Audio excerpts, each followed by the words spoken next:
peux pas parler.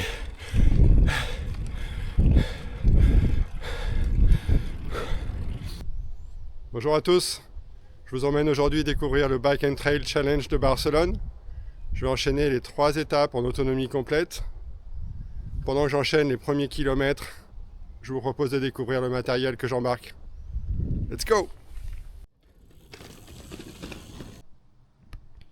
Allez, je vous présente mon matériel rapidement. On va commencer par mes affaires de vélo avec le casque, lunettes photochromiques, le cycliste qui va aussi servir pour courir. Je ne vais pas avoir besoin de me changer.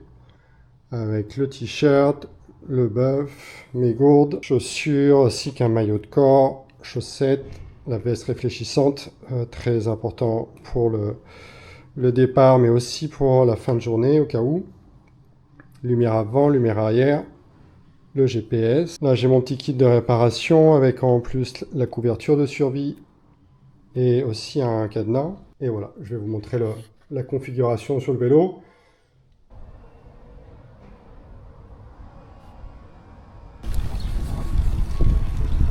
Je vous retrouve au kilomètre 30 après une petite pause café. C'est une reconnaissance, hein, c'est pas une course aujourd'hui, donc je prends le temps. Je suis au pied de la seule difficulté du premier parcours, c'est la côte de Rat Penyat. Alors je crois que ça veut dire chauve-souris en catalan. Voilà, c'était le point culturel du jour. Vous aurez appris au moins quelque chose dans cette reconnaissance.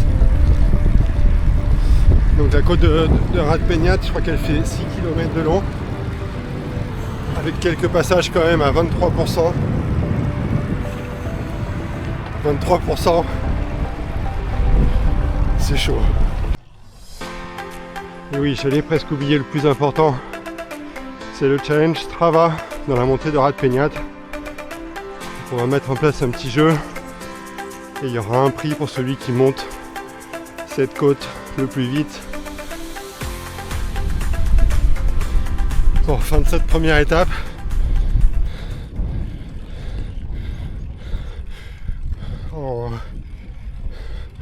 En 2 heures. Alors faut clairement pas sous-estimer ces 6 km. Mais bon, au moins ça permet de faire un bon échauffement. C'est ici que sera le lieu de transition avec les volontaires. Le rack à vélo, de l'eau, de l'isotonique et une belle vue. On a à peine commencé que je me suis déjà perdu. Je filme, je regarde pas la trace. C'est pas grave. Donc je fais cette reconnaissance dans le cadre d'un bloc d'entraînement. J'ai une course à Mountain dans 15 jours, 3 semaines de 70 km et 4000 mètres de dénivelé positif. Donc ça rentre complètement dans un bloc d'entraînement pour moi.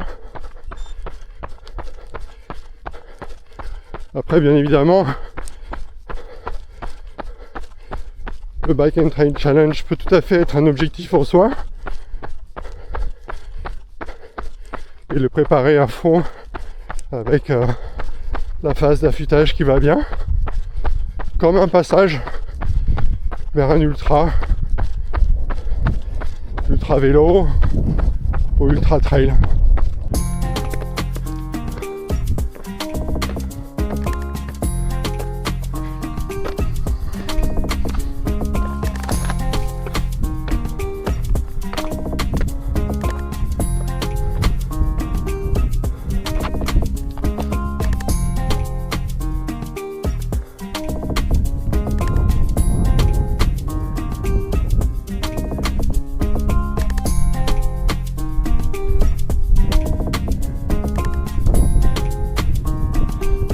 Là on est bien là.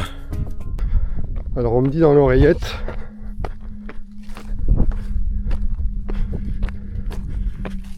Mais qu'as-tu fait de ton vélo? C'est une très bonne question. Donc mon vélo, il est caché derrière un buisson, attaché quand même avec mon petit cadenas, mais je l'ai caché. C'est clairement pas idéal de le faire en solo dans ces conditions. Et c'est aussi pour ça que c'est sympa de le faire avec une organisation, parce que là vous aurez des bénévoles, un rack à vélo et voilà, des personnes qui vont surveiller votre vélo pendant toute l'étape de trail. Ça c'est quand même assez confort.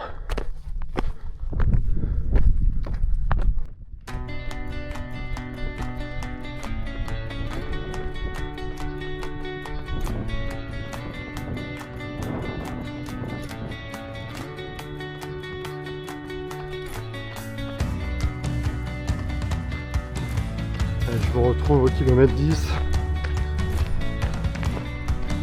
Là on enchaîne vraiment une portion roulante, parfois un peu bétonnée comme ici. En gros sur la première partie il y a surtout kilomètres 2 et 3 qui sont assez techniques et qui demandent de marcher. Après il y a une longue section roulante, un peu de up and down, et c'est globalement roulant. Allez, je vous montre cette séquence là. Nous on part à gauche. Sur la droite il y a un restaurant. Si jamais vous êtes à court d'eau, vous faites 100 mètres à droite et il y a un petit resto. El Parador. Kilomètre 16. Je vous montre un petit peu la dernière partie du trail. On descend là juste par la route. Et on descend le petit chemin en bas là. Jusqu'à la petite maison. Et après on passe dans le canyon. Et on remonte tout là-haut à récupérer le vélo.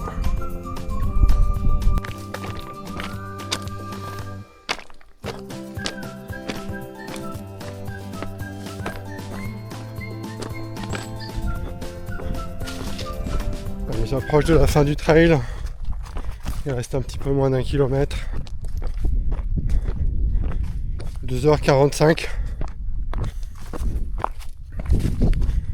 Gardez en tête mon UTMB index 498.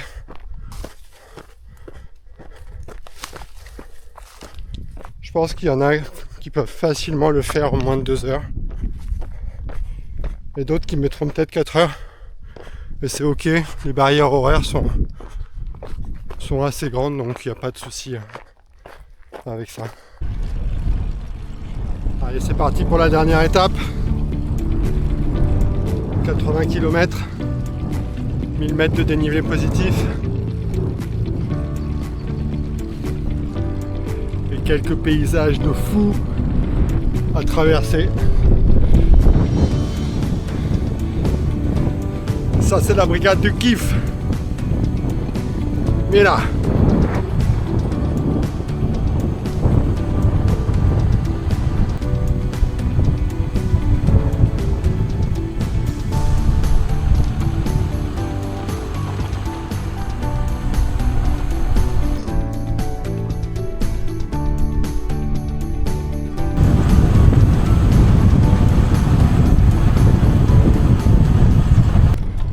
Je vous retrouve à quelques centaines de mètres de la ligne d'arrivée.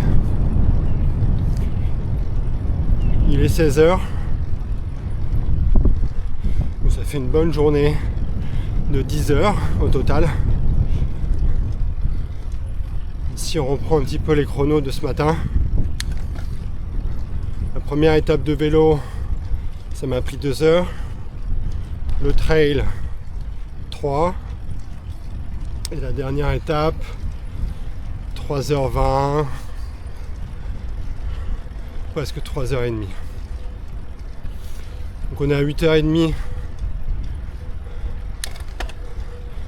de temps effectif et un total de 10 heures. Alors sachant que j'ai fait une pause café ce matin, j'ai un peu filmé aussi et les transitions et la petite pause déj. Voilà, c'est la fin de cette reconnaissance du Bike and Trail de Barcelone. J'espère que vous allez apprécier ces images. Moi j'ai passé une super journée, en plus la météo était top. Pour celles et ceux qui se sont inscrits à l'événement, je vous donne rendez-vous le 6 juin. Et pour les autres, n'hésitez pas à nous suivre sur les réseaux. Et rendez-vous mi-septembre pour vous annoncer le programme de la saison 2027. Ciao!